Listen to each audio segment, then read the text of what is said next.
បងប្អូនគ្នាឃើញម្ដុំនេះខ្មៅអាក្រក់ទៅប៉ុន្តែនិយាយពីគុណភាពវាវិញអ្នកដែល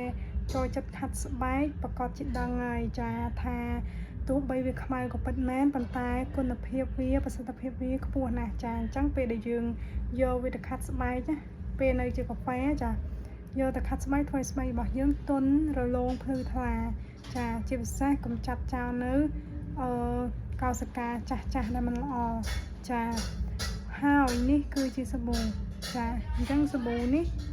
ពេលបងប្អូនដោះទៅធ្វើឲ្យស្បែករបស់យើងទន់ដោយសារលាយជាមួយប្រេងដូងហើយនឹងទឹកឃ្មុំបន្តិចបន្តួចថែមទៀតដោយសារសាប៊ូនេះគឺធូរថ្លៃម្ដុំ 2000 អញ្ចឹងយើងដាក់គ្រឿងផ្សំធម្មជាតិទៅតាមតម្លៃរបស់យើងតែ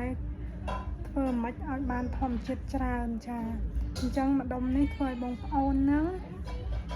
មានសុខភាពស្បែកល្អចា